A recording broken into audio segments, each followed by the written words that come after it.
नमस्कार, मी ऋषिकरात लाडक्या बहिणींसाठी महत्त्वपूर्ण अशी अपडेट आहे। लाडकी बहीण योजनेची KYC केल्यानंतर काही लाडक्या बहिणींचा या ठिकाणी फायदा होणार आहे, तर काही लाडक्या बहिणींचा तोटा होणार आहे। म्हणजेच काय, तर काही लाडक्या बहिणींचा हप्ता बंद होणार आहे आणि काही लाडक्या बहिणींचा हप्ता सुरळीत सुरू राहणार आहे आणि जर सुरू नसेल तर तो सुरळीत सुरू होणार आहे। कसा ते सांगतो आपल्या चॅनलवर। त्या अगोदर जर पहिल्यांदाच आला असेल तर चॅनलला सबस्क्राइब करून ठेवा। बघा, लाडक्या बहिणींनो, जर तुम्हाला 2-3 महिन्यांपासून या ठिकाणी लाडकी बहीण योजनेचा हप्ता आला नसेल, तर जर तुम्ही KYC केली, तर KYC केल्यानंतर तुम्हाला राहिलेल्या मागच्या महिन्याचा हप्ता आणि चालू महिन्याचा सुद्धा हप्ता या ठिकाणी येणार आहे। त्या लाडक्या बहिणींसाठी या ठिकाणी महत्त्वपूर्ण अशी अपडेट राहणार आहे। दुसरी गोष्ट, ज्या लाडक्या बहिणींचा आधार सीडिंग झालं नसेल, त्या लाडक्या बहिणींनी आधार सीडिंग करून घ्यायचं आहे आणि आधार सीडिंग केल्यानंतर तुमची KYC करून घ्यायची। त्या लाडक्या बहिणींना सुद्धा मागील महिन्याचा जो हप्ता आला नसेल तो हप्ता येईल आणि पुढे जो पैसे येणार आहेत ते सुद्धा रेग्युलर तुमच्या खात्यामध्ये येत राहतील। नंतर बघा, ज्या घरामध्ये एकच महिला आहे किंवा एक मुलगी आणि तिची आई आहे, त्या लाडक्या बहिणींसाठी सुद्धा महत्त्वपूर्ण अशी अपडेट राहणार आहे। त्या दोन्ही सुद्धा महिलांना या ठिकाणी लाडकी बहीण योजनेचा हप्ता या ठिकाणी सुरू राहणार आहे। आता कोणत्या लाडक्या बहिणींसाठी तोट्याची KYC ठरणार आहे ते सांगतो, कोणत्या लाडक्या बहिणींचा हप्ता बंद होणार आहे हे सांगतो। बघा, या ठिकाणी जर तुमच्या घरामध्ये कोणी गव्हर्नमेंट जॉबला असेल, तर या ठिकाणी त्या लाडक्या बहिणींचा हप्ता आता KYC केल्यानंतर बंद होणार आहे। कसा ते सांगतो। बघा, लाडकी बहीण योजनेची KYC करताना सर्वप्रथम जी महिला लाभार्थी आहे, लाडकी बहीण लाभार्थी आहे, तिच्या आधारचा OTP मागतात। दुसरं, त्यानंतर त्यांचे वडील असेल किंवा त्यांचे पती असतील, त्यांच्या आधारचा OTP मागतात। म्हणजेच काय, तुमच्या वडिलांचा किंवा पतीचा OTP या ठिकाणी गेला की तुमचं त्या लाडक्या बहिणीसोबत त्या लाभार्थी महिलेचा आणि तिचे वडील असेल किंवा पती असेल त्यांचा आधार एक कनेक्ट होतं आणि जर ते गव्हर्नमेंट जॉबला असेल तर ऑटोमॅटिकली KYC झाल्यानंतर त्या लाडक्या बहिणींचा हप्ता बंद होणार आहे।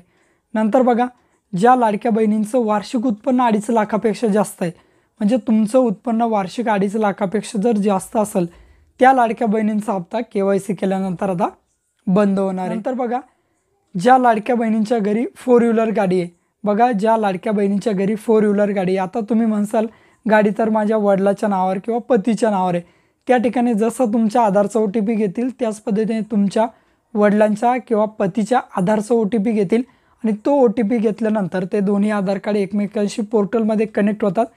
कनेक्ट झाल्यानंतर लगेच पोर्टलमध्ये दिसेल की या लाडक्या बहिणींच्या पतीच्या किंवा वडिलांच्या नावावर गाडी आहे आणि 4 व्हीलर गाडी असेल की त्या लाडक्या बहिणींचा हप्ता त्याच ठिकाणी बंद होणार आहे। नंतर बघा, ज्या लाडक्या बहिणींच्या घरामध्ये समजा 2 सुना आहेत किंवा एक सून एक सासू आहे, त्या लाडक्या बहिणींचा हप्तासुद्धा या ठिकाणी आता KYC केल्यानंतर बंद होणार आहे।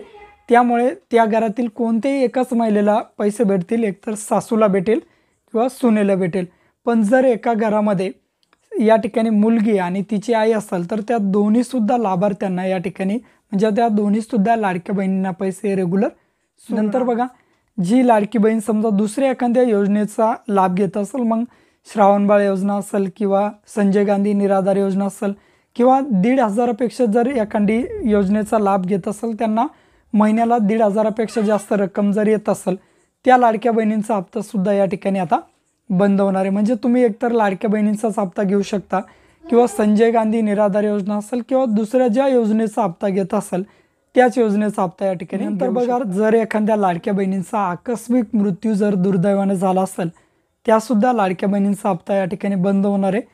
या ठिकाणी ही KYC आता दरवर्षी तुम्हाला करावीच लागणार आहे। KYC करण्यासाठी साधारण 2 महिन्याची तुम्हाला लाडक्या बहिणींनो मुदत दिलेली आहे। 2 महिन्याच्या आतमध्ये तुम्ही KYC करायची। सध्या पोर्टलमध्ये काही अपडेट चालू असल्यामुळे सध्या तरी तुर्तास तुम्ही KYC करू नका। व्यवस्थित साईट सुरू झाली की आपल्या चॅनलच्या माध्यमातून व्हिडिओ येईल किंवा आपण टेलिग्राम ग्रुपला मेसेज टाकेल, त्यामुळे जशी तुमची KYCची साईट व्यवस्थित चालू होईल त्यावेळेस तुम्ही तुमची KYC करून घ्यायची। सर्व महिला लाभार्थ्यांनी लाडक्या बहिणींनी KYC करायची। ज्या पात्र महिला असतील त्या या ठिकाणी पात्र असतील, त्यांना रेग्युलर हप्ते येत राहील आणि ज्या अपात्र आहेत त्यांचे हप्ते या ठिकाणी बंद होईल। अशा प्रकारची महत्त्वपूर्ण अशी अपडेट होती। भेटूया अशाच नवीन अपडेट्ससह, नवीन माहितीसह। जय हिंद।